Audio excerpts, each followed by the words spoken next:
Staff selection commission exam రిలేటెడ్గా ఏదైతే మనం జనరల్ అవేర్నెస్ 50 క్వశ్చన్స్ చొప్పున చూస్తున్నామో ఈరోజు ఇంకొక 50 క్వశ్చన్స్తో వచ్చామండి. ఈ పర్టికులర్ క్వశ్చన్స్ ఏంటి అని అంటే, what is the aim of the Annapurna Yojana of the government of India? Annapurna అనే పాయింట్ వచ్చేటప్పుడే మనకు అర్థం అవ్వాలి. It is related to food.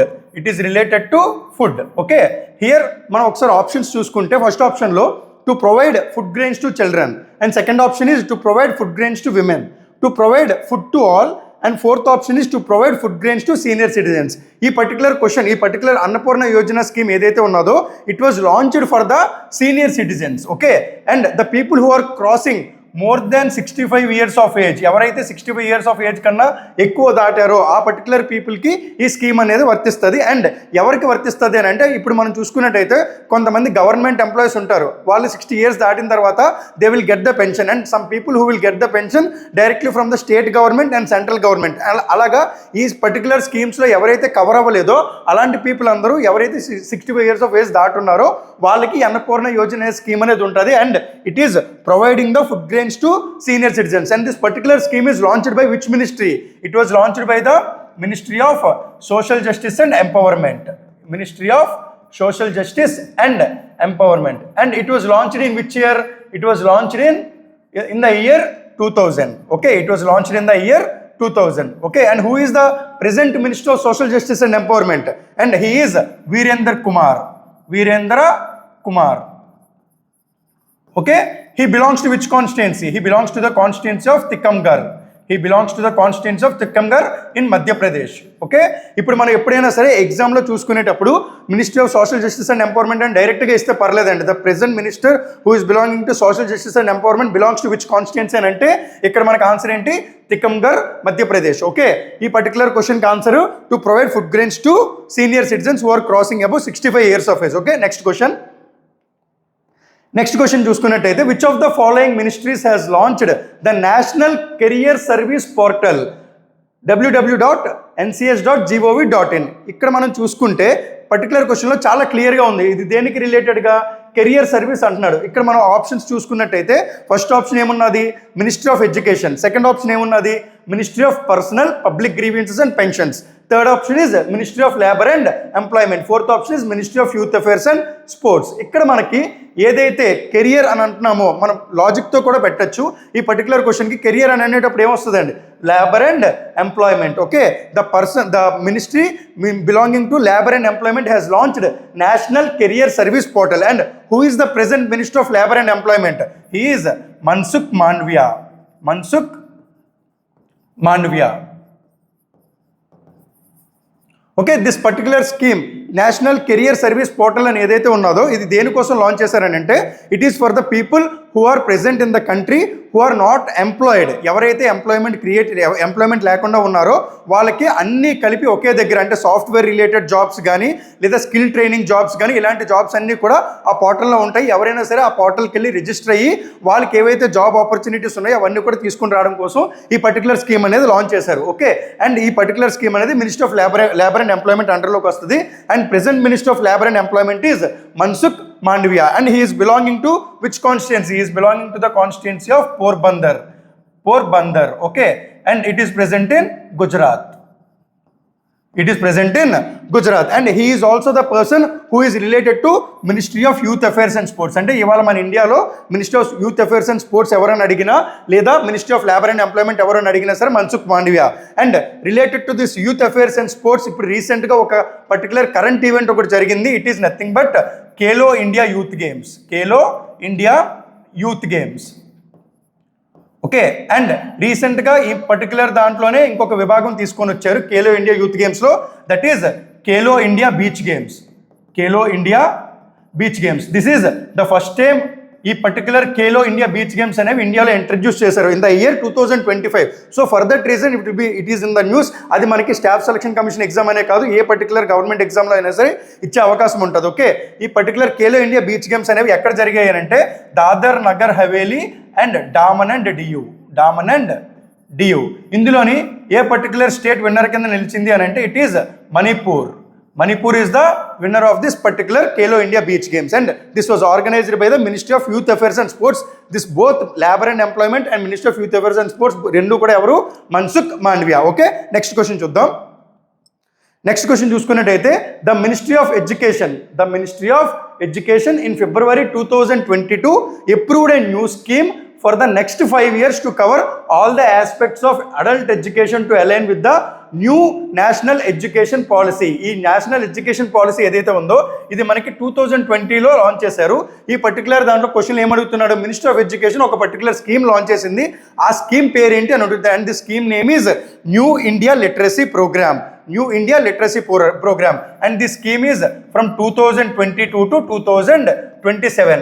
Here who is the present Minister of Education? Minister of Education evarandi? The answer is Dharmendra Pradhan.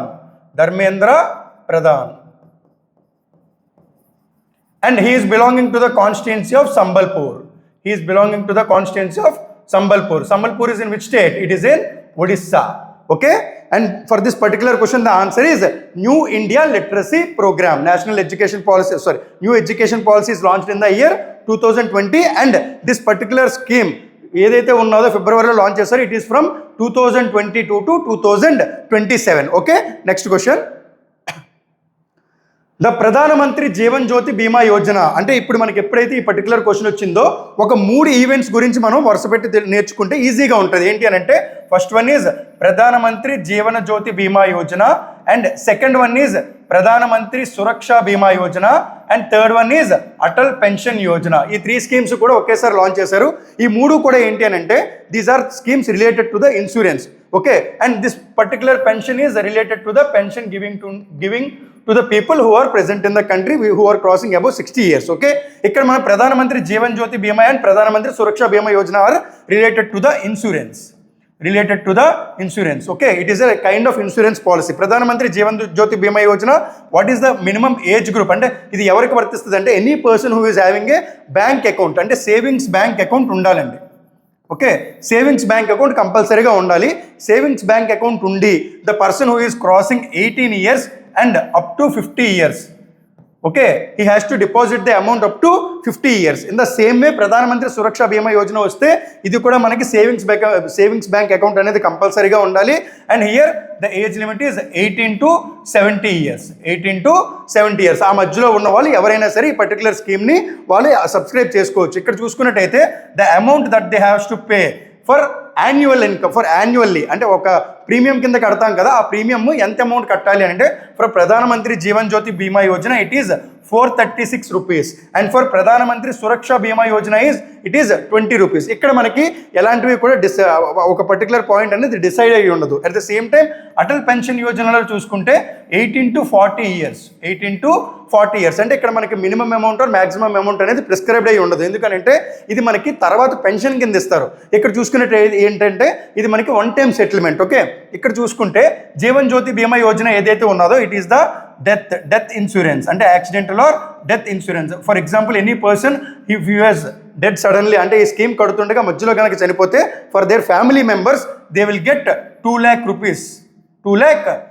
One time settlement కింద వస్తుందండి 2 lakh rupees. In the same way Suraksha Bima యోజనలో కూడా వాళ్ళకి 2 lakh rupees వస్తుంది. But it is not a death insurance అంటే ఏదైనా పర్సన్కి కనుక యాక్సిడెంట్ జరిగింది అనుకోండి, యాక్సిడెంటల్ ఇన్సూరెన్స్ అంటాం కదా అది. ఓకే, ఇక్కడ కూడా అంటే ఎవరైనా సరే యాక్సిడెంట్ అయిన తర్వాత వికలాంగుడి కింద అంటే ఆ పర్టికులర్ పర్సన్కి ఏదైనా ఫిజికల్లీ హ్యాండిక్యాప్డ్ యాక్టివిటీ కనుక వచ్చింది అనుకోండి, ఆ పర్టికులర్ పర్సన్కి 2 lakhs rupees అనేవి ఇస్తారు. ఈ పెన్షన్ స్కీమ్ ఏదైతే ఉన్నదో ఇందులో గవర్నమెంట్ ఆఫ్ ఇండియా ఎవరైతే ఉన్నారో వాళ్ళు maximum amount they are putting in that is 1000 rupees. Okay, maximum amount. Okay, మనం ఏదైతే అమౌంట్ కడుతున్నాం ఫర్ ఎగ్జాంపుల్ ఇఫ్ యూఆర్ యాన్యువల్గా మనం ఒక 1000 rupees కనుక కడుతున్నాం అనుకోండి, ఇందులో గవర్నమెంట్ ఎంత వస్తుంది అని అంటే హాఫ్ ఆఫ్ ద అమౌంట్ అంటే మనం ఎంతైతే పే చేస్తున్నామో అందులో హాఫ్ అమౌంట్ గవర్నమెంట్ కలుపుతుంది అనమాట. అలాగే 500 rupees గవర్నమెంట్ కలుపుతుంది. అంటే టోటల్గా ఆ పర్టికులర్ ఇయర్కి మనం డిపాజిట్ చేసే అమౌంట్ 1500. ఇది ఎప్పటి వరకు మనం 18 to 40 years మధ్యలో ఉండేటప్పుడు చేయాలి. మనకి ఎప్పుడైతే 60 years ఆఫ్ ఏజ్ కంప్లీట్ అవుతుందో ఆ పర్టికులర్ ఇయర్ దగ్గర నుంచి what is the amount which we will get in to our bank account depending upon the premium amount. And మనం ఏవైతే కడుతున్నామో మన లంసమ్ అమౌంట్ ఎంతైతే అయ్యేదో దాన్ని బట్టి చూసుకుంటే minimum amount we will get is 1000 rupees and maximum amount we will get is 5000 rupees. Okay, minimum amount is 1000 rupees and maximum amount is 5000. అంటే 1000 rupees రావచ్చు, 2000 రావచ్చు, 3000 రావచ్చు, 4000 రావచ్చు, 5000 కూడా రావచ్చు. This is the overview of this particular Jeevan Jyoti Bima Yojana, Suraksha Bima Yojana and Atal pension Yojana. ఇక్కడ మనకి క్వశ్చన్లో ఏమని అడిగారు, ద ప్రధానమంత్రి Jeevan Jyoti Bima Yojana is for Indian citizens in the age group of అని అడుగుతున్నాడు. It is 18 to 50 years. 18 to 50 years. Okay, next question. Moving on to the next question. Which group of states was concentrated in the cotton production in the early years to develop the textile industry? Okay, to develop the textile industry. ఇప్పుడు మీకు ఒక particular point చూసుకుంటే మనకి బట్టలన్నీ కూడా లాట్స్లోని ఒక particular ప్లేస్లో ఎక్కువ బాగా దొరుకుతుంది. సూరత్లో వాటిలో దొరుకుతుంది. అంటే టెక్స్టైల్ ఇండస్ట్రీకి ఫేమస్. అంటే అక్కడ బేల్స్లో తీసుకొని వచ్చి వేరే చోట్లకి ఎక్స్పోర్ట్ చేస్తారు. అలాగే ఇక్కడ షాప్స్లో కూడా వాళ్ళు అక్కడ ఏవైతే రేటు కొంటున్నారో ఇక్కడ 2, 3 and 4 times 5 times ఎంతైనా వేసి అమ్ముతూ ఉంటారండి. ఓకే, ఇలా చూసుకున్నట్టయితే సూరత్ అని అనేటప్పుడు ఆ రెండు కూడా ఏ స్టేట్స్ కింద వస్తాయి? మనకి Maharashtra and Gujarat. Okay, cotton exports అనేవి ఎక్కువగా ఎక్కడ జరిగేవి? ఒకప్పుడు Maharashtra and Gujarat. Because of their moist climate. ఈ మాయిస్ట్ క్లైమేట్ వల్ల ఈ పర్టికులర్ ప్లేసెస్లోని కాటన్ ప్రొడక్షన్ అనేది ఎక్కువగా జరిగేది అనమాట ఎర్లీ ఇయర్స్లో. అందుకే ఈ మహారాష్ట్ర అండ్ గుజరాత్ అనేది మనకి టెక్స్టైల్కి బాగా ఫేమస్ అవ్వదు. Okay, next question. Which of the match the following type of industries and name of the company? Type of ఇండస్ట్రీస్లో ఏమి ఇచ్చాడు? పబ్లిక్ సెక్టర్ అండర్టేకింగ్ అని ఇచ్చాడు, ప్రైవేట్ సెక్టర్ అని అన్నాడు. నెక్స్ట్ అలాగే జాయింట్ సెక్టర్. ఇక్కడ మనం చూసుకుంటే here the meaning of the public sector, మీ public sector means it is either it will be completely owned by the government of India or the maximum stake, that is maximum is 51% and 49%. Whether this particular 51% stake will be within the hands of the government of India. అంటే ఇది minimum amount 51% అనేది మినిమంగా government of India అండర్లో ఉండాలండి. Okay, ఈ 49% ఏదైతే ఉందో it will be in the public or FIIs or DIIs, anybody can purchase this 49%. దానికి మనం పబ్లిక్ సెక్టర్ అండర్టేకింగ్ అని అంటాం. లేదా కంప్లీట్ 100% ఉన్నా కూడా okay, that is also considered as the public sector. అంటే ప్రైవేట్ సెక్టర్ అంటే ఏవైతే ప్రైవేట్ ఫర్మ్స్ ఉన్నాయో వాటి రిలేటెడ్. జాయింట్ సెక్టర్ అంటే both government and private organization ఈ రెండు కలిపి కొలాబరేట్ అయితే దాన్ని మనం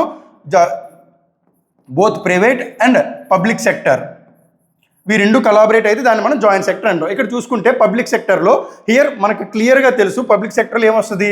Bharat BHEL, BHEL, Bharat heavy electricals limited, it is related to the public sector company. And private sector Tata iron and steel company, TISCO అంటాం కదా, అది Tata iron and steel company is completely owned by the Jamshedji Tata. He is the founder of the TISCO company. Next is joint venture. Previously the oil India limited, ఇవాళ oil India limited అని అంటే it is a public sector undertaking. But previously this oil India limited is government of India కొంత stake ఉన్నది. అలాగే owners కింద ఇంకెవరు ఉన్నారు అని అంటే బర్మా ఆయిల్ కంపెనీ కూడా ఉన్నది. Burma oil company, it is also the one of the owners of the oil India company. So this is considered as the joint venture. Okay, ఇక్కడ చూసుకుంటే ద ఆప్షన్ ఈజ్ ఫస్ట్ ఏ ఏమని ఉన్నది? A is 2, A is 2, B is 1 and the option is D. Okay, and ఇక్కడ చూసుకుంటే public sector అంటే మాత్రం మర్చిపోకండి ఎప్పుడు కూడా పబ్లిక్ సెక్టర్ ఇస్ మినిమం ఏదైతే మనకు పర్సెంటేజ్ ఉందో 51% that will be in the hands of the government of India. Okay, moving on to the next question. Which of the following is not an example of manufacturing activity? Manufacturing activity అనే word ఎప్పుడైతే వచ్చిందో దాని అర్థం ఏంటి? ఒక raw material ఏదైతే ఉన్నదో దాన్ని మనం ఏదైనా ఒక ప్రొడక్ట్ కింద కనుక మారిస్తే అమ్మడానికి, okay, then it is considered as the manufacturing activity. Okay, for the selling of that particular product it has to be the raw material. అంటే ముందు రా మెటీరియల్గా ఉండి దాన్ని మనం ప్రొడక్ట్ కింద మార్చి అమ్మాలి, దాన్ని మనం మ్యానుఫ్యాక్చరింగ్ యాక్టివిటీ అంటాం. ఇక్కడ చూసుకుంటే ఫస్ట్ ఆప్షన్లో yarn is made from cotton, it is also ఇది మ్యానుఫ్యాక్చరింగ్ యాక్టివిటీలోకి వస్తుంది. Sugar made from sugar cane, it is also manufacturing activity because the raw material which is used here is sugar cane, here it is cotton, here it is wood. Paper, it is paper made from wood. అంటే ఈ మూడు కూడా ఏంటి? ఈ మూడు కూడా మనకి manufacturing activities కింద వస్తాయి. ఇక్కడ చూసుకుంటే mutual fund product made by combining debt and equity funds, ఈ పర్టికులర్ పాయింట్ మ్యూచువల్ ఫండ్స్ ఏవైతే ఉన్నాయో this is not a manufacturing activity. So this particular mutual funds is the answer for this particular question. Which of the following is not అని అంటున్నాడు. అంటే ఈ మూడు కూడా ఏంటి? ఈ మూడు కూడా మ్యానుఫ్యాక్చరింగ్ యాక్టివిటీస్. ఏదైతే mutual fund product made from by combining debt and equity funds అని అన్నారో it is not A manufacturing activity. So for this question the answer is this particular D, option D. Okay, next question. Which of the following is not included in capital receipts? ఎప్పుడైతే మనకి capital receipt అని అన్నారో these are the kind of loans taken by the government of India. Capital receipt అంటే ఏంటి? Loans taken by the government of India for what purpose? For the development purpose of the company, for the development purpose of the company. అంటే మనం world bank దగ్గర నుంచి loan తీసుకోవచ్చు, international monetary fund దగ్గర నుంచి loan తీసుకోవచ్చు, లేదా ఏదైనా కంట్రీ మనకి లోన్ ఇవ్వచ్చు గ్రాంట్ కింద, ఫారెన్ ఎయిడ్ అని అంటాం, ఫారెన్ ఎయిడ్ ఇవ్వచ్చు. అలా మనం కనుక ఎవరి దగ్గర నుంచి అయినా లోన్ కనుక తీసుకుంటే ఆ లోన్ని మనం క్యాపిటల్ రిసిప్ట్ అని అంటాం. ఓకే, ఈ పర్టికులర్ క్యాపిటల్ రిసిప్ట్ ఏమని అడుగుతున్నాడు, which of the following is not included in capital receipt. Foreign aid is a capital receipt, recovery of loans is a capital receipt, borrowings also capital receipt. ఇక్కడ మనకి ఏదైతే tax అని అన్నామో it is not a capital receipt. Tax అనేది ఏంటి, it is the revenue receipt. Tax is the revenue receipt. Okay, moving on to the next question. As per the Constitution, 91st Amendment Act 2003, the total number of ministers including the Prime Minister shall not exceed. అంటే మన ఇండియాలో parliament ఏదైతే ఉందో ఆ పార్లమెంట్లో మనకి టోటల్గా లోక్సభ ఉంటుంది, అలాగే రాజ్యసభ కూడా ఉంటుంది. In this two houses what is the maximum number of ministries that the particular house should contain అంటే ఆ పర్టికులర్ క్వశ్చనే ఇచ్చాడు. ఇందులో మనకి టోటల్గా 543 మెంబర్స్ ఉంటారు. ఇక్కడ చూసుకున్నట్టయితే టోటల్గా 245 మెంబర్స్ ఉంటారు. Out of this total members what is the maximum percentage according to this 91st Amendment Act 2003 అని అడుగుతున్నాడు. ఇక్కడ మనకి ఆన్సర్ ఏంటి అని అంటే 15% of the members, 15% of the members present in the Lok Sabha. This point is very very important. Present in the Lok Sabha but not in the Rajya Sabha. అంటే రాజ్యసభలో ఉన్న వాళ్ళలో 15% కాదు, ఈ రెండు హౌసెస్ కలిపి ఎంతమంది ఉండాలి, 15% of the members present in the Lok Sabha. For example ఇప్పుడు మనకి 540 మెంబర్స్ ఉన్నారు, 540లో 15% అంటే 10% అంటే ఎంత 54. ఈ 54లో మళ్ళీ హాఫ్ చేసి దాన్ని కలిపి రెండు అప్రాక్సిమేట్గా ఒక 80 మెంబర్స్ అలా వస్తారు కదా, వాళ్ళు మాత్రమే మనకి టోటల్గా కౌన్సిల్ ఆఫ్ మినిస్టర్స్లో ఉండగలరండి. కౌన్సిల్ ఆఫ్ మినిస్టర్స్, ఈ కౌన్సిల్ ఆఫ్ మినిస్టర్స్ అంటే the person who is present as the prime minister and all the remaining dignitaries. అంటే ఎవరైతే మనం క్యాబినెట్ అంటామో, మినిస్టర్ ఆఫ్, ఇప్పుడు మనకి కౌన్సిల్ ఆఫ్ మినిస్టర్స్లో క్యాబినెట్ మినిస్టర్స్ ఉంటారు, ministers of the state independent charge ఉంటారు, అలాగే మినిస్టర్స్ ఆఫ్ ద స్టేట్ ఉంటారు.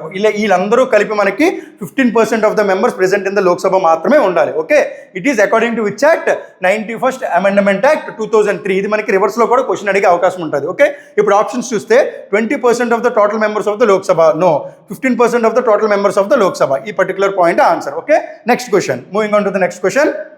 Next question is, which among the following is incorrect about the silent futures of the 73rd Amendment Act? This 73rd Amendment Act ఏదైతే ఉన్నదో it was held in the year 1992 and it is about the amendment of the Panchayati Raj system in India. It is about the amendment of the Panchayati Raj system in India. Okay, at that point who is the Prime Minister? He is PV Narasimha Rao. He is the Prime Minister of India at that point.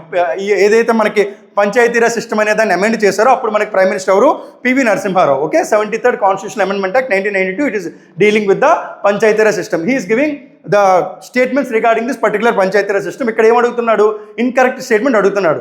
The act gives constitutional status to the Panchayati Raj institutions. It is absolutely correct.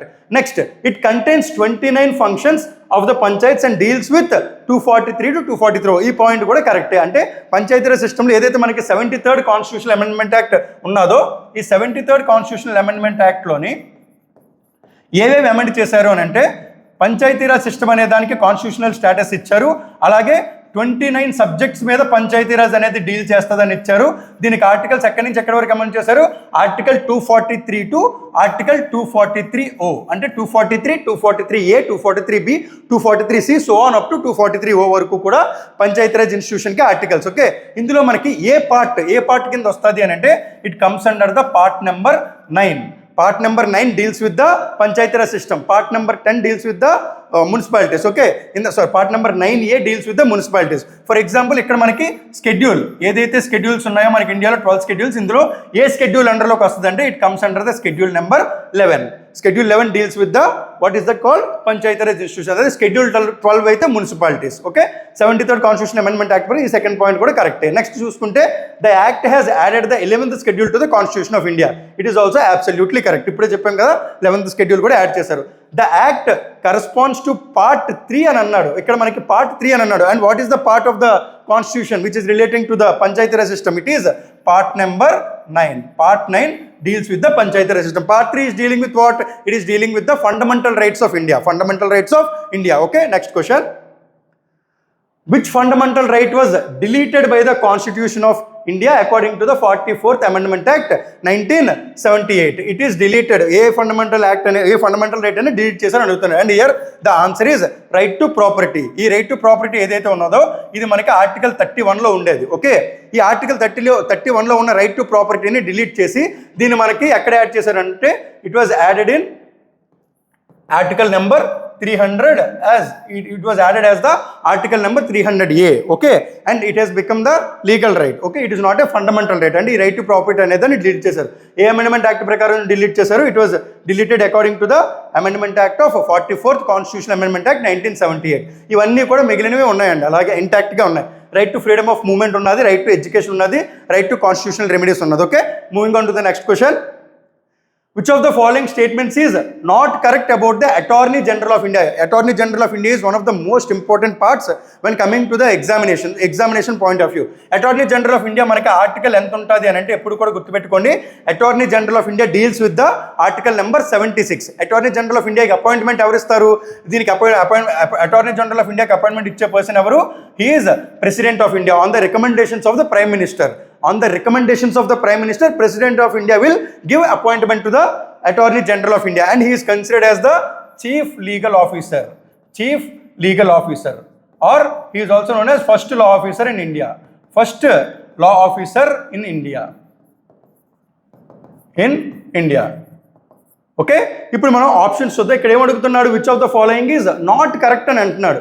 A person qualified to be appointed as the judge of the supreme court is eligible for the office of the attorney general of India. It is absolutely correct. Okay, next article 76 provides the attorney general of India. చెప్పాం కదా, article 76 dealing with the attorney general of India. ఇది కూడా కరెక్టే.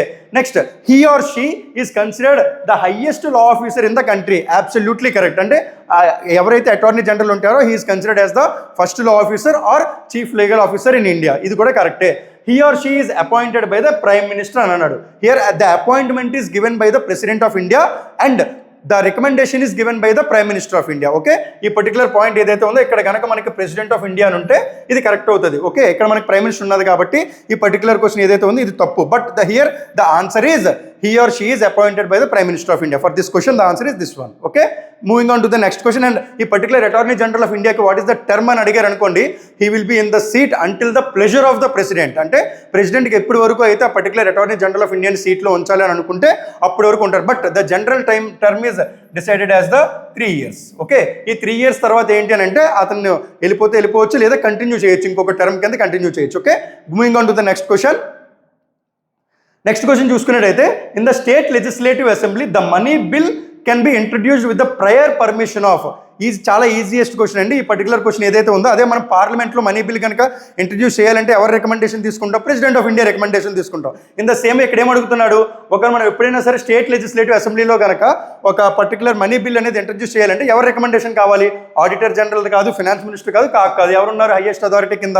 Governor of that particular state ఎవరైతే ఉంటారో that particular legislative assembly will take the prayer permission for introducing the money bill. ఇక్కడ మనం money bill అనేటప్పుడు ఒక పాయింట్ గుర్తుపెట్టుకోవాలి. ఇక్కడ మనం పార్లమెంట్లో చూసుకుంటే when money bill is introduced in the parliament, okay, this particular money bill it has to be introduced only in the Lok Sabha. అంటే మనీ బిల్ కి ఏంటి, ఓన్లీ ఇన్ లోక్సభలో మాత్రమే ఈ మనీ బిల్ అనేది ఇంట్రడ్యూస్ చేయాలి. But it cannot be introduced in the Rajya Sabha. Okay, and ఒకవేళ లోక్సభలో ఇంట్రడ్యూస్ చేసిన తర్వాత మనీ బిల్ కనుక లోక్సభలో పాస్ అయితే, when it was passed in the Lok Sabha it will move on to the Rajya Sabha. Okay, ఒకవేళ రాజ్యసభలో కనుక మనీ బిల్ పాస్ అయిపోయింది అనుకోండి, ఓకే, ఒకవేళ మనీ బిల్ కనుక పాస్ అవ్వకపోతే రాజ్యసభలో what are the conditions and what are the powers that Rajya Sabha has in passing of the money bill? అంటే ఇక్కడ ఏం చేయొచ్చు అని అంటే they can give the recommendations. But Rajya Sabha cannot reject the money bill. ఏదైతే మనం మనీ బిల్ ఉన్నదో రాజ్యసభ మనీ బిల్ని రిజెక్ట్ చేయలేదు. They can give only the recommendations. If Rajya Sabha ఒకవేళ ఆ బిల్లు కనుక పాస్ చేయకుండా లోక్సభలో పాస్ అయిపోయిన తర్వాత రాజ్యసభకి వెళ్ళి బిల్లు పాస్ అవ్వలేదు అనుకోండి, with in 14 days this particular bill is deemed to be passed. Okay, in the same వే ఇక్కడ మనం చూసుకుంటే ఇక్కడ గవర్నర్ ఎవరైతే ఇంట్రడ్యూస్ చేస్తున్నారో మనకి స్టేట్ లెజిస్లేటివ్ అసెంబ్లీస్లో అన్ని అసెంబ్లీస్లో కూడా మనకి విధానసభ అండ్ విధాన పరిషత్ మన మెంబర్ ఆఫ్ లెజిస్లేటివ్ కౌన్సిల్ అంటాం కదా, రెండు ఉండవు. ఇక్కడ మనకి ఏంటంటే ఆన్సర్ ఈజ్ గవర్నర్. ఓకే, ఈ పర్టికులర్ పాయింట్ ఇప్పుడు ఏదైతే ఇక్కడ చెప్పామో ఇది కొంచెం ఇంపార్టెంట్, ఇది జాగ్రత్తగా చూసుకోండి. Okay, next question. When a non minister proposes a bill it is called as, అంటే ఇప్పుడు జనరల్గా మనకి ఎప్పుడైనా సరే పార్లమెంట్లో కానీ స్టేట్ లెజిస్లేటివ్ అసెంబ్లీలో కానీ ఏవైతే బిల్స్ ఉంటాయో జనరల్గా మనకి బిల్స్ అనేవి ఇంట్రడ్యూస్ చేస్తారు కదా. ఈ బిల్స్ అనేవి ఎవరు ఇంట్రడ్యూస్ చేస్తారు? జనరల్గా మనకి ఎవరైతే కౌన్సిల్ ఆఫ్ మినిస్టర్స్ ఉన్నారో వాళ్ళు ఇంట్రడ్యూస్ చేస్తారు జనరల్గా. అంటే హోమ్ మినిస్టర్ కానీ, రైల్వే మినిస్టర్ కానీ, డిఫెన్స్ మినిస్టర్ కానీ, ఫినాన్స్ మినిస్టర్ కానీ, social justice and empowerment minister కానీ వాళ్ళు ఇంట్రడ్యూస్ చేస్తారు. ఒకవేళ ఎవరైతే టోటల్గా మనకి 543 మెంబర్స్ అని అంటున్నాం, ఈ 543లోని టోటల్గా మనకి చాలామంది ఉంటారు కదా. అంటే మనకి మినిస్టర్స్ కింద ఉన్నది ఎంతమంది ఉన్నారు ఈ 543లో? మనకి ఓన్లీ అప్రాక్సిమేట్గా 80 or 81 మెంబర్స్ మాత్రం మినిస్టర్స్గా ఉంటారు. అండ్ రిమైనింగ్ పీపుల్ బిల్ని ఇంట్రడ్యూస్ చేయొచ్చా చేయకూడదా మన పార్లమెంట్లో? Yes, they can introduce that bill. Okay, any bill వాళ్ళు కూడా ఇంట్రడ్యూస్ చేయొచ్చు on the prior permission of the స్పీకర్కి చెప్పి ఇంట్రడ్యూస్ చేయొచ్చు. అట్ ద సేమ్ టైం ఆ పర్టికులర్ బిల్ వాళ్ళు ఇంట్రడ్యూస్ చేస్తే, అంటే other than the council of ministers ఎవరైతే ఉంటారో వాళ్ళు కాకుండా ఎవరైనా ఇంకొక పర్సన్ కనుక, అంటే అదర్ దాన్ దిస్ 80 మెంబర్స్ ఎవరైనా కనుక బిల్ కనుక ఇంట్రడ్యూస్ చేస్తే ఆ బిల్ ఏమని అంటారో అడుగుతున్నాడు. And it is considered as the private members bill, అంటే దాన్ని మనం ఏమని అంటాం? It is considered as private members bill అని అంటాం. Okay, moving on to the next question. Which of the following is not correct about the eligibility criteria for becoming a vice president of India? ఎవరైనా సరే ఒక vice president కింద వెళ్ళాలి అని అంటే what is the eligibility criteria ఉండాలి? Eligibility criteria ఏం ఉండదు అంటే ఇక్కడ నాట్ కరెక్ట్ అని అంటున్నాడండి. ఫస్ట్ చూద్దాం. He or she should be qualified for the election as the member of the Lok Sabha. He or she should not hold any office of profit under the union or state government or any subordinate local authority. He or she should be a citizen of India. He or she should be completed 35 years of age. జనరల్గా మనం చూసుకున్నట్టయితే మనకి ఇద్దరు ఉన్నారు కదండి పెద్ద personalities, president of India and vice president of India. ఇందులో చూసుకుంటే ఎప్పుడైనా సరే గుర్తుపెట్టుకోండి, ఇక్కడ ఈ పాయింట్ చాలా ఇంపార్టెంట్. కామన్గా ఏంటి అని అంటే సిటిజన్ ఆఫ్ ఇండియా కంపల్సరీగా అవ్వాలి. He or she should not hold any office of profit and 35 years of age అనేది కంపల్సరీగా కంప్లీట్ అవ్వాలి. ఇద్దరికి క్వాలిఫికేషన్స్లో 35 years ఉండాలి ఇద్దరికి. ఎప్పుడైనా సరే ప్రెసిడెంట్ ఆఫ్ ఇండియా ఎవరైతే ఉన్నారో ఇక్కడ he should be definitely qualified as the member of Lok Sabha. Okay, only Lok Sabha. he or she should be qualified as the member of only Lok Sabha. అంటే president కింద మీరు కనుక పోటీ చేయాలి అని అనుకుంటే మీకు క్వాలిఫికేషన్ ఉండాలన్నమాట. ఎలాగా? లోక్సభలో పోటీ చేసేలాగా. ఓకే, ఇక్కడ లోక్సభ క్వాలిఫికేషన్ అంటే ఏంటి? జనరల్గా మనకి 25 years of ఏజ్ కంప్లీట్ అవ్వాలి, సిటిజన్ ఆఫ్ ఇండియా అయి ఉండాలి. ఆ రెండు క్రైటీరియా మీట్ అయితే చాలు. ఓకే, ఇన్ ద సేమ్ వే ఇక్కడ మనం వైస్ ప్రెసిడెంట్ ఆఫ్ ఇండియా ఏదైతే చూస్తున్నామో ఇక్కడ ఏంటి అని అంటే qualified as the member of Rajya Sabha. As the member of Rajya Sabha. ఎందుకు మనకి రాజ్యసభ మెంబర్షిప్ ఇచ్చారని అంటే because the person who is appointed or elected as the vice president of India he will be the ex officio chairman. He will be the ex officio chairman of Rajya Sabha. Ex officio chairman of Rajya Sabha. ఎవరైనా సరే ఒక person కనుక మనకి vice president కింద appoint చేశారు అని అంటే president of India గారు, ఆ పర్టికులర్ పర్సన్ ఎవరైతే ఉంటారో వాళ్ళు X officio chairman of Rajya Sabha కింద కూడా ఉంటారు. సో ఫర్ దట్ రీజన్ ఇక్కడ మనకి qualified as the member of the Rajya Sabha. Okay, ఇక్కడ చూసుకుంటే ఆన్సర్ ఏమవుతుంది? He or she should be qualified as the election of the member of the Lok Sabha అన్నాడు. ఇక్కడ రాజ్యసభ కనుకుంటే కరెక్ట్, లోక్సభ ఉన్నది కాబట్టి ఈ పర్టికులర్ స్టేట్మెంట్ ఏదైతే ఉందో ఇదే మనకు ఆన్సర్. ఎందుకు నాట్ కరెక్ట్ అని అడుగుతున్నాడు. ఓకే, నెక్స్ట్ క్వశ్చన్ చూద్దాం.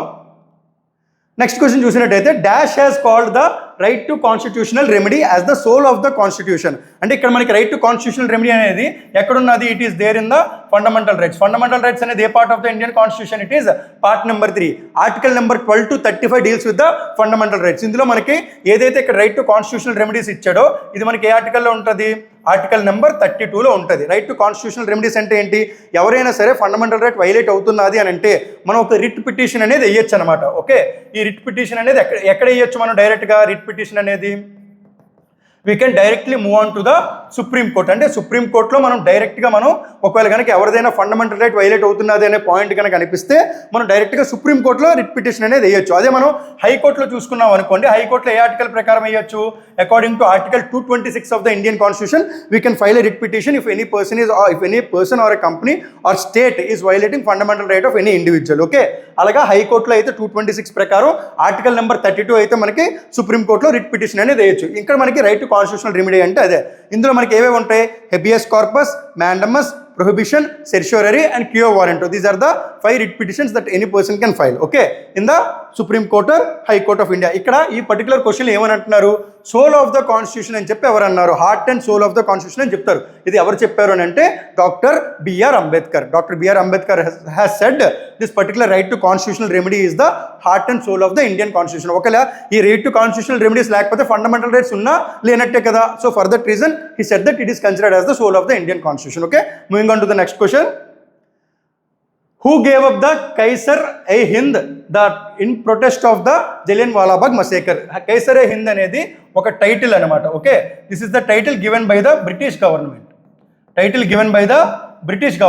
ఓకే, ఈ పర్టికులర్ పర్సన్ ఎవరికి ఇచ్చారు అని అంటే this particular title is given to Mahatma Gandhi. And ఎప్పుడు ఇచ్చారు అని అంటే బోయర్ వార్, ఈ బోయర్ వార్ టైంలోని మహాత్మా గాంధీకి కైసర్-e-హింద్ అనే టైటిల్ ఇచ్చారు. ఈ బోయర్ వార్ ఎక్కడ జరిగింది, when Gandhi was in south Africa. ఈ సౌత్ ఆఫ్రికాలో ఉండేటప్పుడు బోయర్ వార్ జరిగేటప్పుడు మహాత్మా గాంధీకి పర్టికులర్ టైటిల్ అనేది ఇచ్చారు, కైసర్-e-హింద్. ఓకే, దీన్ని జలియన్వాలా బాగ్ మసైకర్ అయ్యింది కదా, దాని తర్వాత మనకి ఏదైతే నాన్ కోఆపరేషన్ మూవ్మెంట్ స్టార్ట్ చేశారో అండ్ ఖిలాఫత్ మూవ్మెంట్ అని ఏదైతే స్టార్ట్ చేశారో, ఈ నాన్ కోఆపరేషన్ మూవ్మెంట్ ఎప్పుడైంది, 1920, ఖిలాఫత్ మూవ్మెంట్ 1922. ఈ పర్టికులర్ మూవ్మెంట్స్ ఏవైతే ఉన్నాయో ఈ పర్టికులర్ మూవ్మెంట్స్ టైంలోని ఈ కైసర్-e-హింద్ అనే టైటిల్ని గాంధీజీ వెనక్కి ఇచ్చారనమాట. ఈ return the title to British government. ఎవరు ఇచ్చారు, మహాత్మా గాంధీ. ఓకే, దీనికి ఆన్సర్ ఏంటి, Mahatma Gandhi. Okay, next question. Pathans in the north west India organised Khudai Khidmatgar popularly known as the red shirt under whose leadership? ఎవరి లీడర్షిప్లోని ఈ కుదై కిద్మత్గర్ అనే పర్టికులర్ అసోసియేషన్ ఫామ్ చేసి ఆ ప్రొటెస్ట్ అనేది లాంచ్ చేశారని అడుగుతున్నాడు. It is the answer is Khan Abdul Ghaffar Khan. ఇతన్నే బచ్చా ఖాన్ అని కూడా అంటారు. And he is also known as Badshah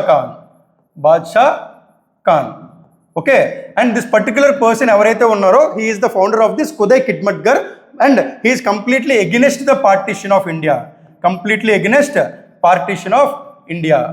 Okay, ఈయన పార్టిషన్ ఆఫ్ ఇండియాకి ఎగెనిస్ట్గా ఉంటారు. అండ్ దిస్ పర్టికులర్ కుదై కిద్మత్గర్ ఏదైతే ఉన్నదో అది కూడా పార్టిషన్ ఆఫ్ ఇండియాని ఎగెనిస్ట్గా చేస్తూ జరిపే మూమెంటే ఇది ఎవరి లీడర్షిప్లో జరిగింది, Khan Abdul Ghaffar Khan. And one more important point regarding Khan Abdul Ghaffar Khan is he is the person who got Bharat Ratna. మన ఇండియాలో భారత్ రత్న ఫారినర్స్కి ఎవరికైనా ఇస్తారా ఎవరా అని అంటే ఇస్తారండి. And he is the first person to get Bharat Ratna in the year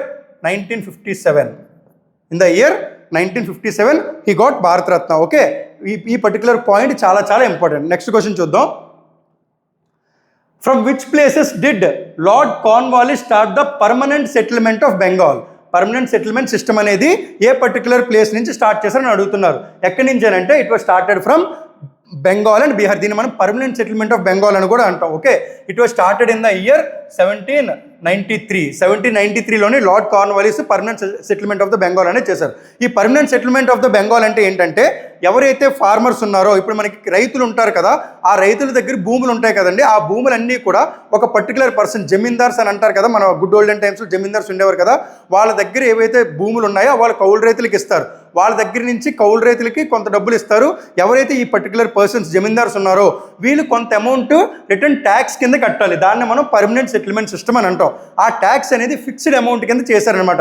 ఆ చేసిన పర్సన్ ఎవరు అని అంటే లార్డ్ కార్న్వాలిస్. అంటే మనకి పంట పండింది అనుకోండి, ఒకవేళ ఆ పర్టికులర్ పీరియడ్లో పంట కనుక బాగా వచ్చి డబ్బులు కనుక బాగా వస్తే మన అమౌంట్ ఇవ్వడానికి ప్రాబ్లం ఉండదు. ఒకవేళ కనుక పంట బాగా పండకపోయినా సరే ఒక సర్టెన్ అమౌంట్ ఫిక్స్ చేశారనమాట. ఆ ఫిక్స్ చేసిన అమౌంట్ని పంట ఉన్నా లేకపోయినా సరే జమీందార్స్ వాళ్ళకి కట్టాలన్నమాట. ఓకే, అంటే జమీందార్స్ ఎవరి దగ్గర కలెక్ట్ చేస్తారు, ఎవరైతే కింద పనిచేస్తున్నారో రైతులు వాళ్ళ దగ్గర కలెక్ట్ చేస్తారు, వాళ్ళు అక్కడి నుంచి ఇస్తారనమాట మీదకి. ఓకే, నెక్స్ట్ క్వశ్చన్ చూద్దాం. The Arms Act was passed in which year that prevented Indians for keeping arms without an appropriate license? అంటే ఈ ఆర్మ్స్ యాక్ట్ అని ఏదైతే ఉన్నదో ఏ ఇయర్లో ఇండియన్స్కి గన్స్ కానీ అలాంటివి ఏవి ప్రొవైడ్ చేయకూడదు అనే పాయింట్ కోసం మాట్లాడుతున్నారు. And it was in the year 1878. At this time the viceroy of India is lord Lytton. అంటే ఎవరి టైంలో జరిగింది అని అడిగారు అనుకోండి క్వశ్చన్లో, and he is lord Lytton has passed this particular bill. ఏంటి, ఆర్మ్స్ యాక్ట్ అనేది పాస్ చేశారనమాట 1878లో. ఈ ఆర్మ్స్ యాక్ట్తో పాటు ఇంకొకటి కూడా, abolition of vernacular press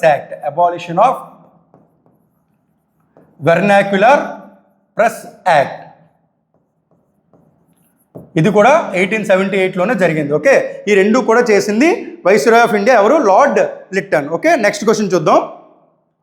next question చూసుకుంటే which of the following was not included in the Pitt's India act 1784. 1784లోని Pitt's అనే పర్సన్ ఎవరైతే prime minister of Britain at that point of time ఉన్నారో he visited India to look after the administration of the east India company in India. ఆ administration చూడడానికి ఆయన వచ్చారు. వచ్చిన తర్వాత ఏవే పర్టికులర్వి ఇంక్లూడ్ అవ్వలేదని అడుగుతున్నారు. ఇక్కడ చూసుకుంటే a committee of the 6 government appointees known as board of control was formed. ఈ పర్టికులర్ పాయింట్ ఏదైతే ఉందో ఇది కరెక్ట్. నెక్స్ట్ చూసుకుంటే Madras and Bombay presidencies brought under Bengal presidency. ఇది కూడా కరెక్టే. అంటే మద్రాస్ ప్రెసిడెన్సీ, బాంబే ప్రెసిడెన్సీ ఏవైతే ఉన్నాయో అవి బెంగాల్ ప్రెసిడెన్సీ అండర్లోకి తీసుకొని వచ్చారు. But it is also correct. Next is all the debts of the east India Company were taken over by the British government of India. ఈ పర్టికులర్ స్టేట్మెంట్ ఏదైతే ఉందో ఇది రాంగ్ అనమాట. అంటే this particular point is not included in the what is that called? Pitt's India Act 1784. The governance of India was handed over to the Governor General and Council of consisting of 3 members. ఇది కూడా కరెక్టే. Next question చూద్దాం. Next question చూసుకుంటే who among the following sultans shifted his capital from Delhi to Daulatabad. అంటే మనం Delhi sultanate అని అంటాం కదా. ఢిల్లీ సుల్తానేట్లో మనకి first slave dynasty, Khilji dynasty, Tughlaq dynasty, Lodi dynasty ఇలా వచ్చాయి కదండి. ఇలా ఈ పర్టికులర్ డైనస్టీస్ ఏవైతే ఉన్నాయో ఈ పర్టికులర్ క్రమంలోని వాళ్ళ క్యాపిటల్ ఎక్కడుండేది? వీళ్ళ capital it was present in Delhi. Okay, ఈ పర్టికులర్ ఢిల్లీ నుంచి ఎక్కడికి ఒక దౌలతాబాద్కి మార్చారు. అలాగే మార్చిన పర్సన్ ఎవరు అని అడుగుతున్నారు. అలా ఢిల్లీ నుంచి దౌలతాబాద్కి మార్చిన person Mohammad bin Tughlaq. He shifted the capital in the year 1328. 1328లో ఢిల్లీ నుంచి దౌలతాబాద్కి మార్చారు. బట్ అగైన్ ఎప్పుడైతే వాళ్ళు ఢిల్లీలోని పట్టు కోల్పోతున్నారని తెలిసిందో అప్పుడు మళ్ళీ ఇన్ ద ఇయర్ 1335 ఆ క్యాపిటల్ని ఢిల్లీకే షిఫ్ట్ చేశారు. Okay, again the capital was shifted to Delhi in the year 1335. 1328లోని ఎక్కడి నుంచి ఎక్కడికి మార్చారు? ఢిల్లీ టు దౌలతాబాద్ మార్చారు. అగైన్ ఎప్పుడైతే వాళ్ళకి అక్కడ పవర్ కోల్పోతున్నారనే పాయింట్ తెలిసిందో అప్పుడు ఏం చేశారు?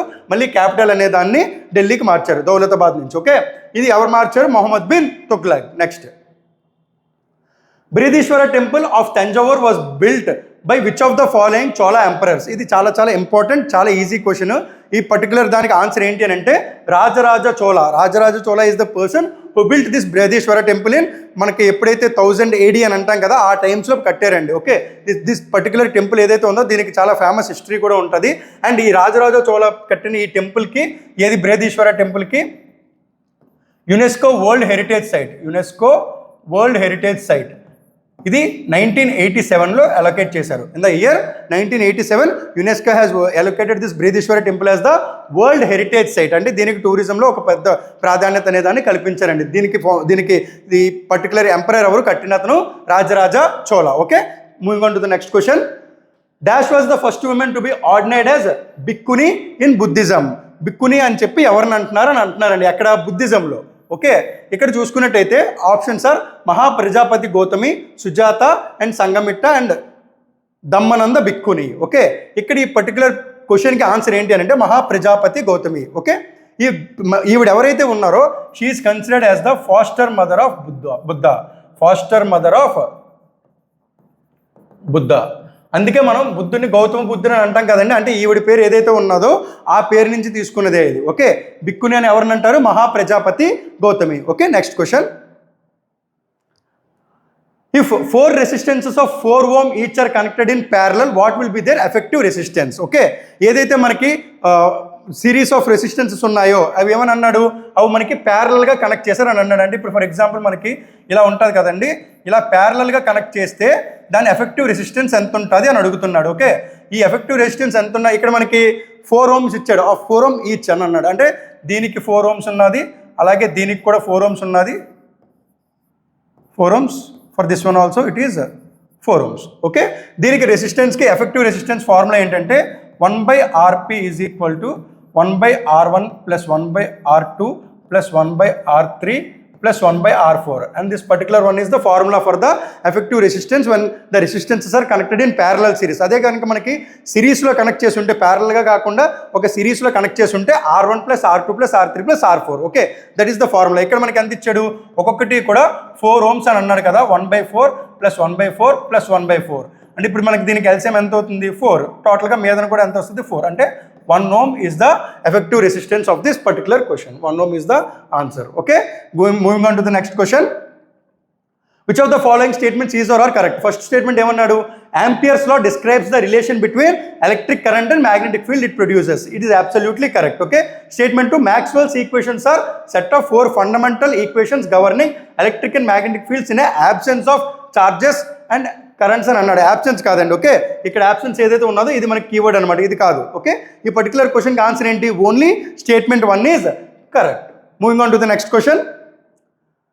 What is the correct order of radiations in descending order of the frequency? Frequency ప్రకారం మనకి ఎలక్ట్రోమాగ్నెటిక్ స్పెక్ట్రమ్ చెప్పాం కదా, ఈ ఎలక్ట్రోమాగ్నెటిక్ స్పెక్ట్రమ్లో ఏవైతే మనకు ఉంటాయో ఫ్రీక్వెన్సీస్ ఆర్ ఏవైతే ఉంటాయో మనకి ఎక్స్రేస్ కానీ, ఆల్ఫా రేస్ కానీ, గామా రేస్ కానీ, ఇన్ఫ్రారెడ్ కానీ, యూవీ రేస్ కానీ, విజిబుల్ లైట్ కానీ ఇలాంటివి ఉన్నాయి కదా. ఇందులో మనకి టోటల్గా 7 ఉంటాయండి ఎలక్ట్రోమాగ్నెటిక్ స్పెక్ట్రమ్లో.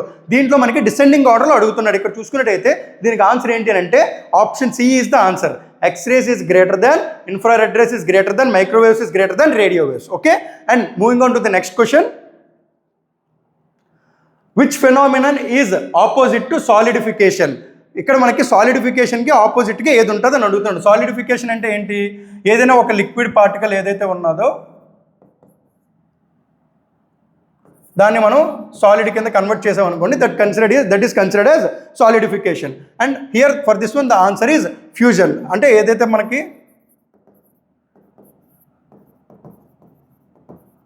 సాలిడ్గా ఉన్న పార్టికల్ని లిక్విడ్ కింద కన్వర్ట్ చేస్తే దానికి మనం ఫ్యూజన్ కింద తీసుకుంటాం. అదే మనం సబ్లిమేషన్ తీసుకున్నాం అనుకోండి, సబ్లిమేషన్ అంటే ఏంటి? ఐదర్ సాలిడ్ కానీ లిక్విడ్గా ఉన్న పార్టికల్స్ కానీ డైరెక్ట్గా మనం గ్యాసియస్ స్టేట్లో కనుక మారిస్తే దాన్ని మనం ఏమని అంటాం? It is considered as sublimation. Okay, ఇక్కడ మనకి వేపరైజేషన్ అంటే ఏదైతే మనకి గ్యాస్ ఉంటుందో దాన్ని డైరెక్ట్గా మనకి మారుస్తుంటే అంటే వేపర్ కింద మార్చాం అనుకోండి, దాన్ని మనకి వేపరైజేషన్ అంటాం. Okay, next question. Grignard reagent is represented as. Grignard reagent ఉన్నది కదా, ఇట్ ఈస్ ఏ, దీన్ని మనం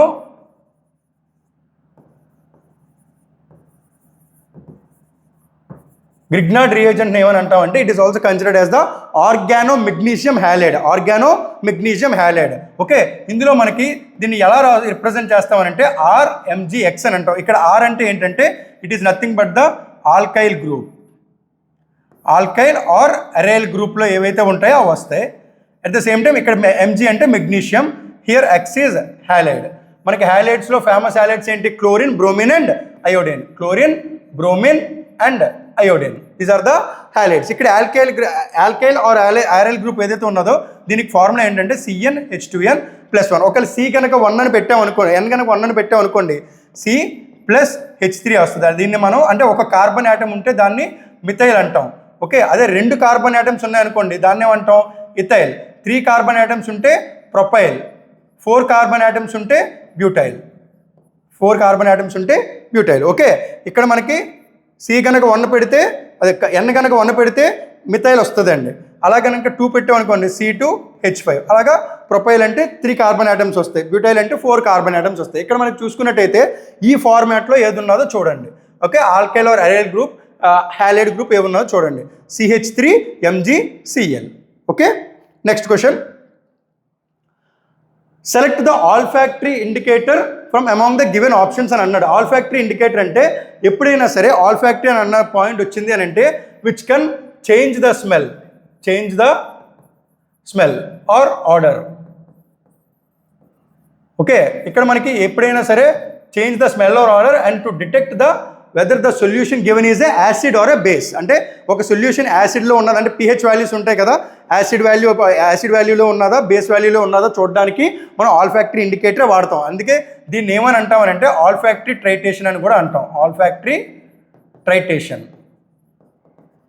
okay, change the smell or odour అంటే ఎప్పుడైనా సరే ఆ పర్టికులర్ సబ్స్టెన్స్ కనుక మనం అందులో కలిపామనుకోండి, దేంట్లోని ఏదైనా ఒక పర్టికులర్ సొల్యూషన్లో కలిపితే ఒకవేళ దాని వచ్చే స్మెల్ కనుక మారితే అది యాసిడ్ స్మెల్లా వస్తుందా బేస్ స్మెల్లా వస్తుందా అనేది కనుక మనం చెప్పగలిగితే అది వెంటనే ఎప్పుడైతే ఆర్డర్ మారిందో దాన్నే మనం ఆల్ఫాక్టరీ ఇండికేటర్ అని అంటాం. ఇందులో ఏవైతే ఆప్షన్స్ ఇచ్చారో ఆప్షన్స్ చూడండి, petunia, clove oil, turmeric and cabbage juice. ఇందులో మనకి ఆన్సర్ ఏంటి అని అంటే clove oil is the substance which is used as the olfactory indicator and it can decide whether that particular given substance is a acid or a base. Okay, moving on to the next question.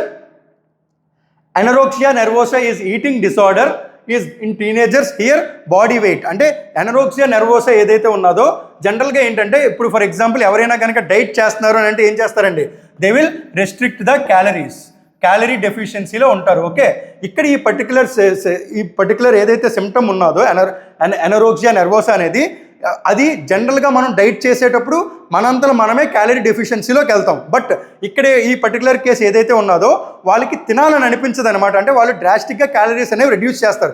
ఎప్పుడైతే calorie డెఫిషియన్సీలోకి వెళ్ళిపోయారో కంప్లీట్గానా, అప్పుడు ఆ particular person wait ఎలా ఉంటుంది, for example 100 kgs ఉన్నాడు అనుకోండి, ఆ 100 kgs person 2500 calories తినాలి. 2500 kilo calories అనేవి పర్ డే కన్జ్యూమ్ చేయాలి జనరల్గా అనుకుందామని.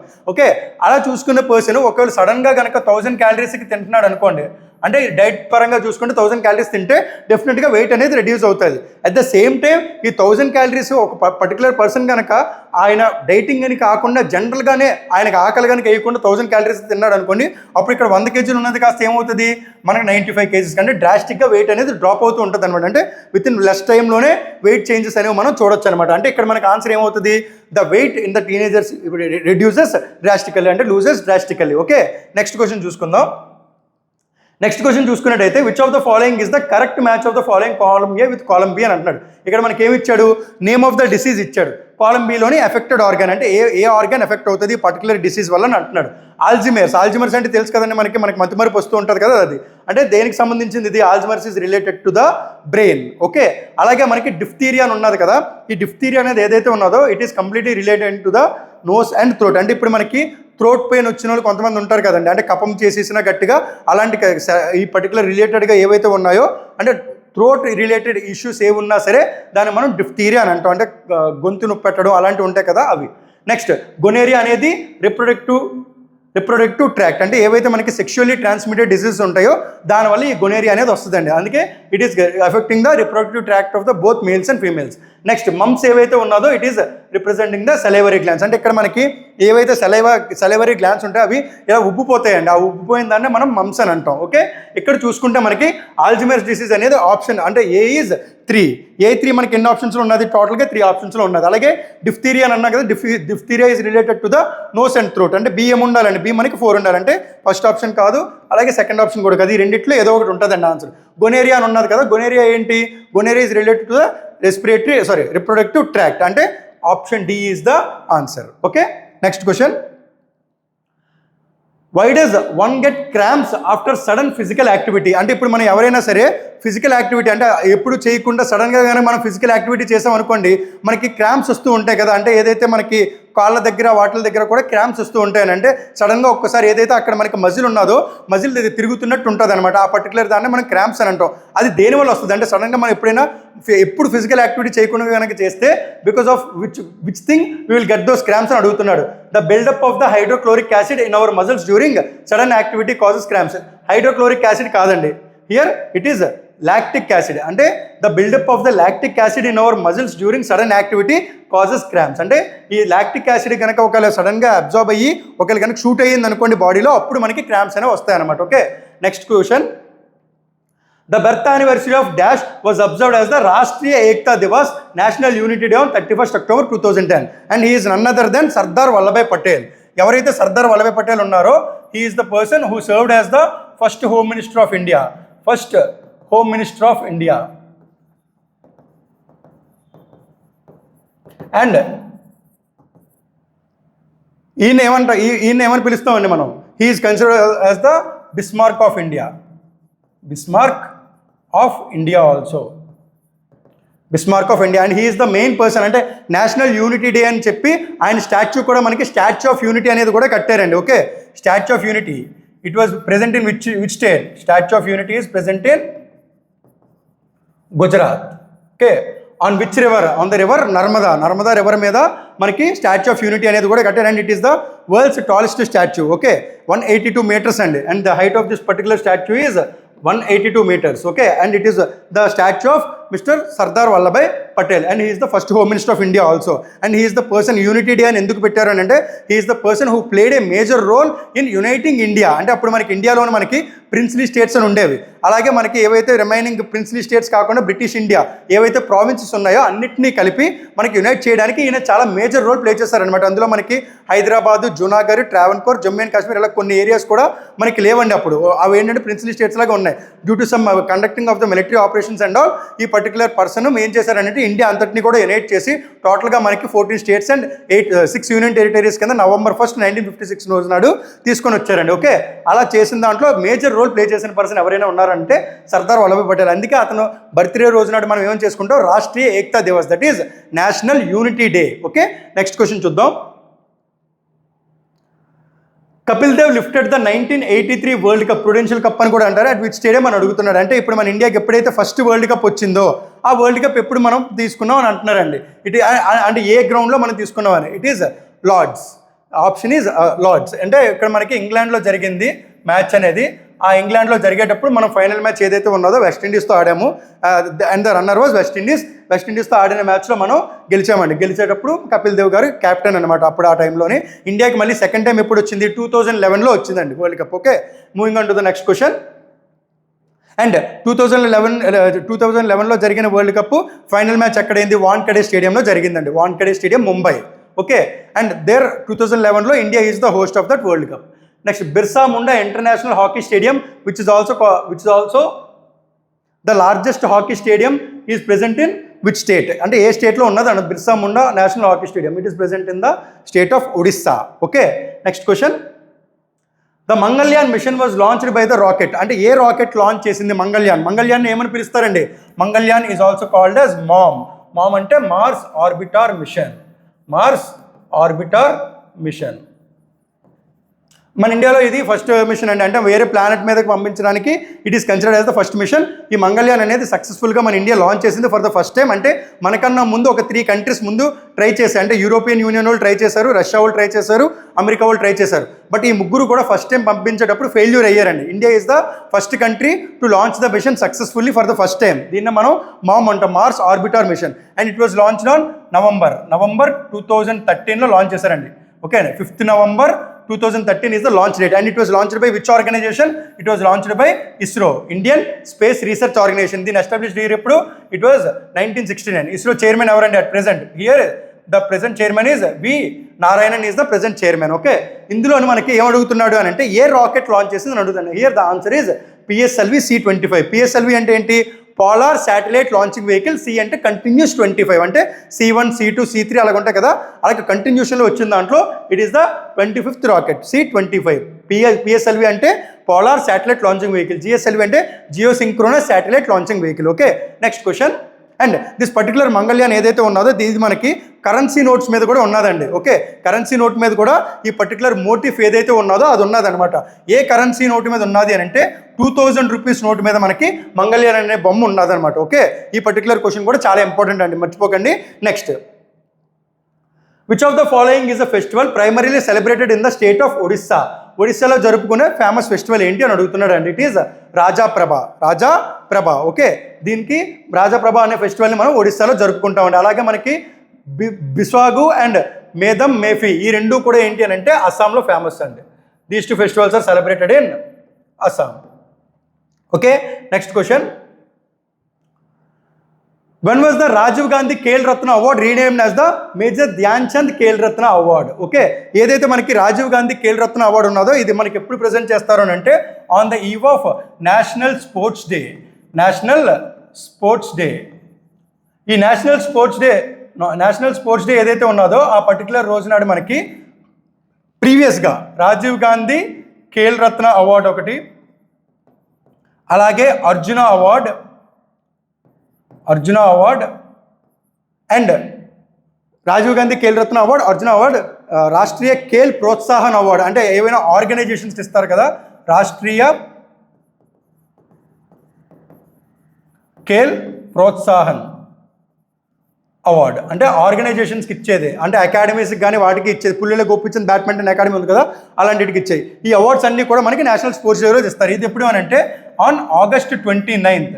August 29th is observed as National Sports Day and it is the birthday date of Major Dhyan Chand. Okay, ఆ particular award Khel Ratna award ఏదైతే ఉందో దాన్ని మన ఇంతకుముందు పేరు ఏమని ఉండేది, రాజీవ్ గాంధీ ఖేల్ రత్న అవార్డు అని ఉండేది. దాన్ని ఏమని మార్చారు, మేజర్ ధ్యాన్ చంద్ ఖేల్ రత్న అవార్డు అని. అది ఎప్పుడు మార్చారు అడుగుతున్నాను. It was changed on 6th August 2021. It was changed on 6th August 2021. Okay, moving on to the next question. In which of the following games is the ball Klein used? అంటే ball Klein అనేది ఏ particular గేమ్లో use చేస్తారని అడుగుతాడు. ఇది మనకి ఏంటి అని అంటే ఎవరైనా సరే ప్రో కబడ్డీ కనుక బాగా చూస్తున్నట్టయితే వాళ్ళు అంటారు వాక్ లైన్ దాటారు, మనకి వాక్ లైన్ అని వినబడతారు. But here the correct pronunciation is బాక్ లైన్. ఓకే, అది మనకి ఏంటి అని అంటే కబడ్డీలో ఉంటుంది. మనం ప్రో కబడ్డీ కనుక మనం బాగా చూస్తే ఈ పర్టికులర్ క్వశ్చన్కి ఆన్సర్ చాలా ఈజీగా పెట్టచ్చు. Okay, next question. Who among the following is the world renowned exponent of the bamboo flute? అంటే ఫ్లూట్ వాయిస్తారు కదండి, ఫ్లూట్ ఊదుతారు కదా, ఆ పర్టికులర్ పర్సన్లో వరల్డ్ ఫేమస్గా ఉన్నది ఎవరు అని అడుగుతారు. And here the answer is Hariprasad Chaurasia. Hariprasad Chaurasia. MS Subbulakshmi is the singer. Okay, next question. In which year was the World Wild Bird and Animal Protection Act enacted by the British Government of India? అంటే ఏవైతే మనకి wild animals కానీ birds కానీ ఉన్నాయో, కొన్ని extent అయిపోయి endangered అయిపోయి vulnerable species కింద ఉన్నాయో, వాటిని ప్రొటెక్ట్ చేయడానికి ఈ పర్టికులర్ ఆర్గనైజేషన్ అంటే బ్రిటిష్ గవర్నమెంట్ ఆఫ్ ఇండియా అంటే బ్రిటిషర్స్ ఉన్న టైంలోనే ఒక యాక్ట్ అనేది తీసుకొని వచ్చారు. అదే మనకి wild bird and animal protection act. ఇప్పుడు మనం వరల్డ్ వైల్డ్ లైఫ్ ఫండ్ అని అంటాం. ఆ పర్టికులర్ ఆర్గనైజేషన్స్ ఏవైతే ఉన్నాయో అన్నిటికన్నా ముందు ఎస్టాబ్లిష్ అయింది ఇదేనండి, world wild bird and animal protection act. ఇది ఎప్పుడు ఎస్టాబ్లిష్ చేశారంటే యాక్ట్ ఎప్పుడు వచ్చింది అని అంటే ఫోర్స్లోకి 1912. Wild bird and animal protection act was introduced by the British India in the year 1912. Okay, moving on to the next question. Match the followings అని అన్నాడు. Slash burn agriculture. It is the burning of the plants in the forest. అంటే మన ఫారెస్ట్లో ఏవైతే plants ఉంటాయో ఎక్కువగా ఉండి మనకి కాల్చేస్తూ ఉంటారు కదండి, దాన్ని మనం స్లాష్ బర్న్ అండ్ అగ్రికల్చర్. ఇందులో చూసుకున్నట్టయితే ఇక్కడ మనకి లెఫ్ట్లో ఏవి ఇచ్చారో దాహియా, కురువా, బ్రింగా అండ్ పెండా, ఇవి స్టేట్స్ ఏ స్టేట్కి అసోసియేటెడ్గా ఉన్నాయని అంటున్నారండి. ఇక్కడ చూసుకుంటే ఈ దాహియా అని ఏదైతే ఉన్నదో it is relating to the Madhya Pradesh. ఈ పెండా అని ఏదైతే ఉన్నదో it is relating to the Andhra Pradesh. Okay, Kuruwa is relating to the Jharkhand, Bringa is relating to Odisha. Okay, Dahiya is Madhya Pradesh. ఏ మొత్తం 3 ఆప్షన్స్లో ఉన్నది, అంటే ఆప్షన్ సిని మనం ఎలిమినేట్ చేయొచ్చు. అలాగే బి ఏమున్నది, B is 2, Kuruwa is Jharkhand.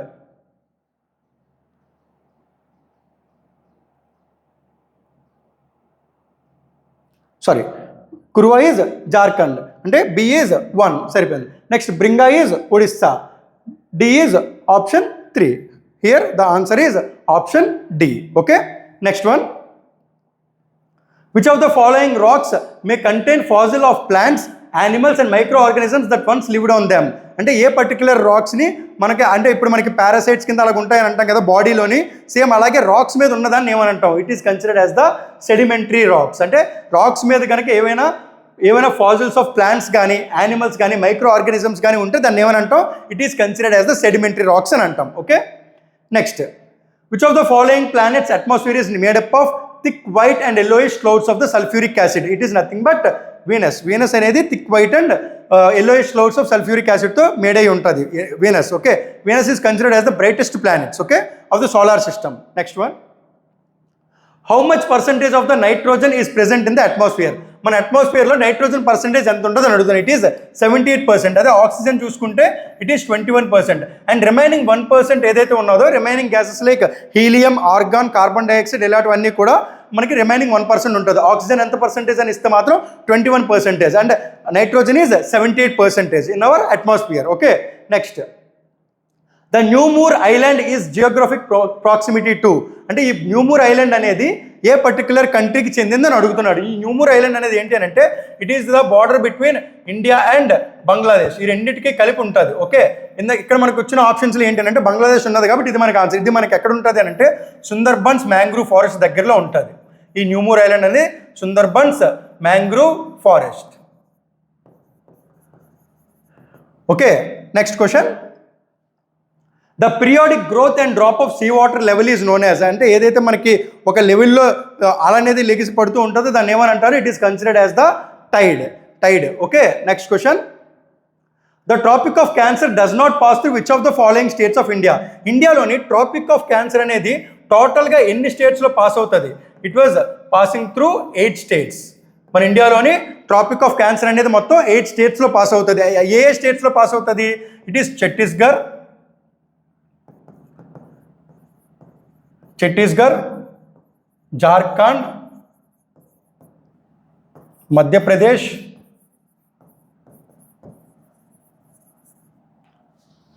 Gujarat, Rajasthan, West Bengal,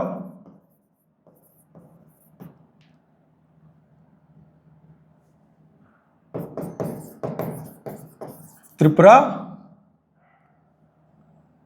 and Mizoram. In these 8 states tropic of cancer అనేది మన ఇండియాలో పాస్ అవుతుంది. ఇక్కడ మనం చూసుకున్నట్టయితే జార్ఖండ్, మిజోరాం, రాజస్థాన్ ఈ 3 స్టేట్స్లో కూడా మనకి పాస్ అవుతుంది. Here the answer is Odisha. ఇక్కడ మనకి ఏంటి అంటే ఒక పర్టికులర్ ఇంపార్టెంట్ పాయింట్ ఉంటుంది, రివర్ మాహి అని ఉంటుంది. ఈ రివర్ మాహిలో ఏంటంటే 2 times అంటే twice tropic of cancer will pass twice. ఎందుకంటే రివర్ మాహి అనేది మనకి టోటల్గా 2 స్టేట్స్లో పాస్ అవుతుంది అనమాట. ఆ 2 స్టేట్స్ ఆధారంగా ఈ రివర్ మాహిలో మనకి ఏంటి అంటే ట్రాపిక్ ఆఫ్ క్యాన్సర్ అనేది 2 times టచ్ చేయాలి. ఓకే, నెక్స్ట్ క్వశ్చన్ చూద్దాం. And it is the last question for the day. Which of the following is not a tributary of the Krishna river? అంటే ఈ కృష్ణా రివర్ ఏదైతే ఉన్నదో దీనికి ట్రిబ్యూటరీస్ ఉంటాయి కదా, ఆ ట్రిబ్యూటరీస్లోని ఏ పర్టికులర్ది ట్రిబ్యూటరీ కాదు అని అడుగుతున్నాడు. ఇక్కడ చూసుకుంటే ఏవైతే ఇక్కడ మనకి ట్రిబ్యూటరీస్ ఆఫ్ కృష్ణా రాసుకుంటే ఫస్ట్ మనకి ఘటప్రభ, మాలప్రభ,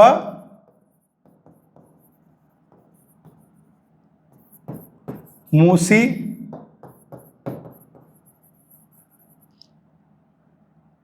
ఘటప్రభ, మాలప్రభ, మూసి, కోయినా, తుంగభద్ర.